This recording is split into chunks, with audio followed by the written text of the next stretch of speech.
We have 1,200 homeless veterans in Brevard County, estimated 4,200 in Central Florida and 17,000 in the state of Florida. 27% of our veterans today in Florida are Iraq, Afghan veterans. First of all, there is no work. So with the economy the way it is, and with all the counties downloading and trying to get their budget correct, there is no extra programs that we need. So a veteran who comes out of the service, his first avenue is to find work, not to reveal his issues.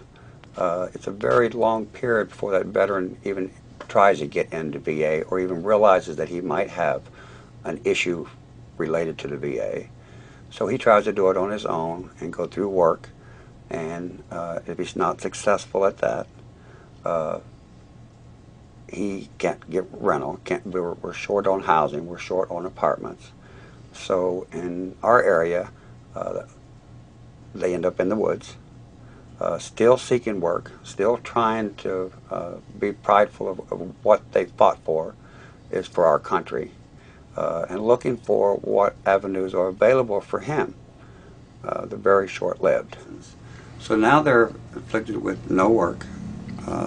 They have no insurance for their vehicle. Then they lose their license because of lack of insurance, and a lot of it's based on funding. If they had a job, if the economy was stronger, we would have fewer veterans homeless. So the spiraling effect that happens is, okay, when they've lost those three entities, they start reaching out for help, and then they run into stumbling blocks. He gets profiled, first of all.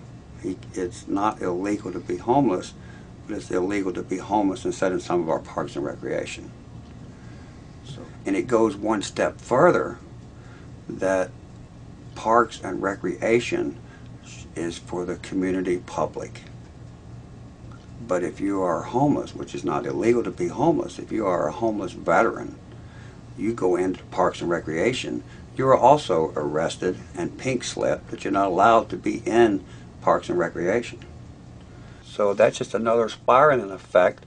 When they get that ticket and they have no funding, then every time the police officer sees them again, they get a compound ticket. Now there's a capus for his arrest because he only had so many days to pay this $30, $40 ticket. So it's another spiraling effect. So and it doesn't end there because he gets hungry. So then he gets pressure from the law enforcement. He gets pressure from not understanding why there's no work and where he's at when he's a very prideful person, and not enough avenues to support him to get him back where he needed to be. So the spiral effect gets greater. The drug and alcohol with the mental illness gets greater. The facilities that are available due to short funding also get shorter. So it just gets to the point to where there's no place to turn except back to the veterans trained survival techniques, whatever it takes to survive. This is where I live here. Is your house or home? This is my home.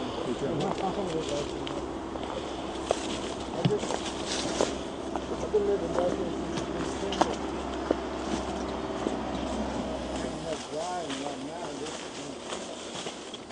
I have a gas stove and a wood grill and stuff. I let cubby hold that. I don't have no food because I've had some visitors. So you had food and people stole it. People stole it. You had cans of food over there. I see one can left. Yeah. I don't know what that was. It's mixed vegetables. Mixed vegetables? Yeah. So look. I have a gas stove that I use Coleman fuel in. Camp fuel. It goes in here. How often do you cook for yourself? Every day. Every day. Then I got food. Looks like you keep yourself neat and clean. I do. I stay clean. I keep nice clothes.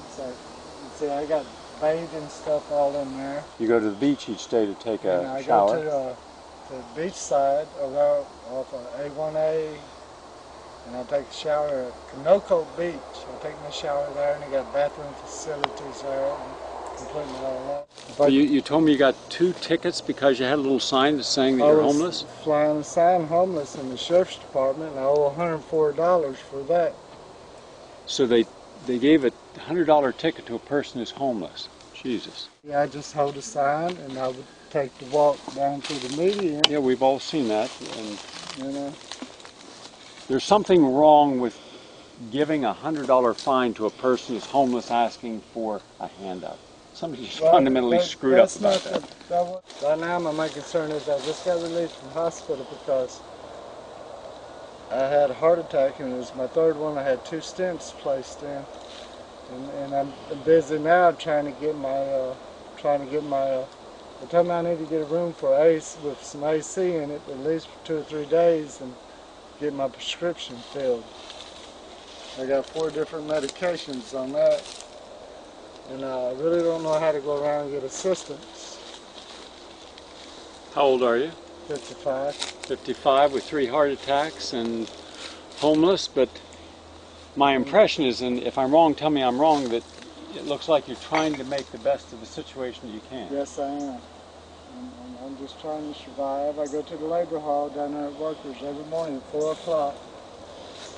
So 4 a.m. you go to the labor hall? But I need a Florida identification. I have a Mississippi ID, and they won't accept that. So you're trying to look for work. Every day you go at 4 o'clock, and you can't find work. Right, and I can't come up to $25 that I need to get a Florida ID. I got documentation. I got my Social Security, my birth, but I don't have the $25 to get that with. What can be done to help them? What we have done in Florida, Brevard County, we've come a long ways. We try to partner with the VA. We try to get them a better avenue of getting them into medical treatment. We partner with the state attorney's office, trying to get leniency with the state attorney's office with a person who is homeless due to vagrant and due to holding a sign, to try to take some of that financial problem away from him, so it's less of a dollar amount to get back to a driver's license. Are you a vet? Yep. Where did you serve? Navy. On board USS Pensacola. How did you get to where you're at now? Oh, moving around job to job, different jobs or different cities, and ended up here. A couple good jobs, and the work ran out. You look for work? Oh yeah. How long has it been since you've worked? Since I've worked a regular job, probably about 2 years. For vets? Mm-hmm. What's the message they need to get out to the American public? And there's a lot of us. You don't really realize how many. And most of the people that did time, in the service, we get help. The Veterans Homeless organization and the VA, but nobody else really knows, that really understands how many vets are out here in the woods. What's it like? Had you ever been homeless in the woods before? Yeah. But what's it like for someone who's just coming to that for the first time? They're totally lost. I've had a couple people that I brought out to my camp just to give them a hand, because I see a lot of people that never even thought about being homeless in their life. And then all of a sudden they're there and they don't have a clue.